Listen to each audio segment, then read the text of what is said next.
Bonjour, j'espère que vous allez bien. Aujourd'hui, on va voir deux fonctions de la gestion du temps avec Arduino. Donc la première fonction, c'est delay. Donc delay, la durée en millisecondes.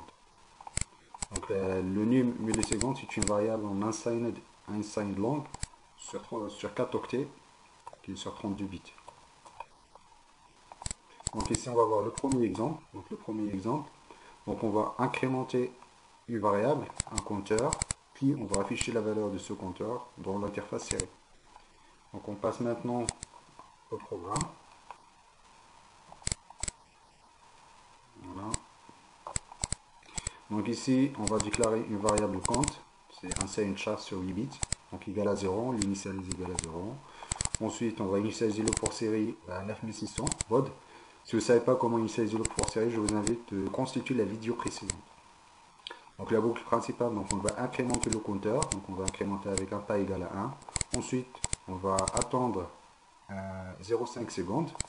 Ensuite, on va afficher la valeur. On va compiler le programme. Ensuite, on va transférer le programme. On va passer en moniteur série. Donc ici, il faut bien préciser la vitesse de transmission. C'est bien 9600. Donc voilà, ici, donc j'affiche les valeurs 1, 2, 3, etc. Chaque 0,5 secondes. Donc je peux augmenter, diminuer la valeur de temporisation. Je mets 100 millisecondes.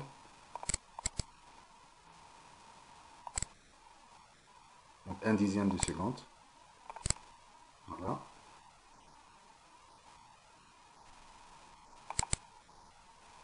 Je peux également augmenter le pas. Je mets 10. Voilà.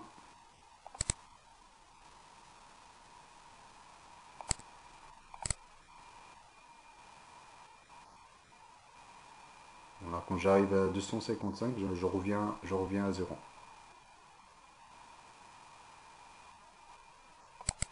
Donc je peux également augmenter le delay. Donc ici, donc on verra tout à l'heure, donc la durée maximale de temporisateur.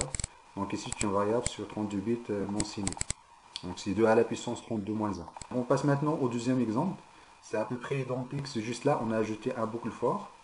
Donc le boucle for, il permet d'attendre 1000 fois 500 millisecondes, 500 microsecondes. Donc 1000 fois 500 microsecondes, ça donne 500 millisecondes, ça donne 1 demi-seconde.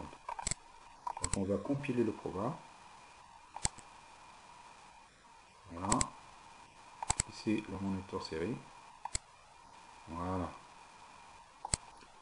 Donc si on va attendre, on va utiliser un boucle de 100. Donc là, on va mettre 100 ici. Donc on va passer 500 milli, on va mettre 100 millisecondes.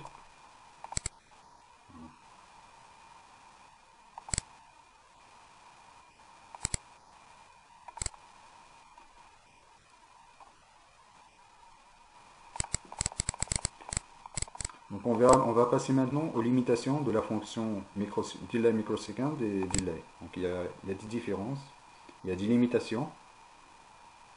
Donc ici, donc la première limitation c'est la durée. Donc la durée en particulier pour la fonction microseconde. Donc la fonction microseconde elle est bien précise parce qu'elle génère. Donc par exemple si on met delay microseconde on met 1. Donc là on va générer une temporisation de 1 microseconde, c'est-à-dire 1 MHz. Ça correspond à une fréquence de 1 MHz. Donc c'est bien précis. Par contre, donc la durée donc on peut utiliser, donc la valeur maximale, c'est 65, donc 535 microsecondes. C'est-à-dire on ne peut pas générer des temporisations qui dépassent 65 millisecondes. Donc la fonction delay microsecondes, elle est bien efficace, elle est précise. Par contre, on dit délais qui sont très faibles. Pour faire des intervalles beaucoup plus importants, donc on doit passer à la fonction milliseconde. Donc la fonction milliseconde, c'est 32 bits, c'est-à-dire on peut avoir une durée de 4 209 967 secondes. Donc là, c'est une durée qui est très importante. Par contre, la fonction milliseconde, c'est une fonction qui a une résolution de 1 milliseconde. Donc la valeur minimale qu'on peut faire avec delay, c'est bien 1, c'est-à-dire 1 milliseconde, c'est-à-dire une fréquence de 1 kHz. Donc il y a la limitation de la durée dans l'intervalle. Donc il y a un délai, donc microseconde, il est précise, mais avec un intervalle qui est un intervalle faible. Le milliseconde est le moins précise, mais elle permet de générer des temporisations beaucoup plus importantes. Donc il y a une autre limitation, c'est le blocage du programme. Donc, comme vous savez ici, donc le premier exemple, par exemple, si on met ici delay 10, 1, 2, 3. Donc ici, on va attendre 10 secondes. Donc le programme, il incrémente le compteur, puis il bloque au niveau de l'instruction delay. Donc il bloque ici, il attend l'expiration du temps du temporisateur. Donc on suppose par exemple le moment pendant 10 secondes, il doit y avoir par exemple un déclenchement d'un arrêt d'urgence ou bien l'apparition d'une erreur qui doit être gérée en urgence. Dans ce cas-là, on ne peut pas passer à l'instruction suivante. Donc l'instruction ici, même par exemple si à l'instruction arrêt d'urgence, par exemple égale à 1, s'il y a un déclenchement d'arrêt d'urgence, ici on ne doit pas exécuter cette instruction tant que la temporisation n'est pas expirée. Donc ce qui sera intéressant, c'est d'avoir du retard, donc des fonctions qui permettent de gérer le temps sans le blocage du programme. Donc on verra ça dans une autre vidéo, donc comment déclencher un temporisateur, un timer, sans bloquer le déroulement normal du programme. Donc l'utilisation des fonctions delay sont bien, par contre il bloque tout le programme. C'est par exemple si on a besoin d'exécuter les instructions en aval, donc on est obligé d'attendre l'expiration du temporisateur. Donc ici, donc, le delay et le microseconde, ce sont des temporisations logicielles.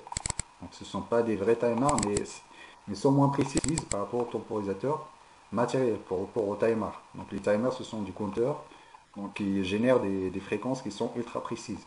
Par contre, une temporisation, par exemple, une temporisation de 100 millisecondes, de 1 seconde, ça ne veut pas dire qu'on a exactement une seconde. On peut avoir une seconde, plus ou moins quelque chose. C'est-à-dire il y a une erreur au niveau de la précision sur la valeur. Je vous remercie de votre attention. À la prochaine vidéo.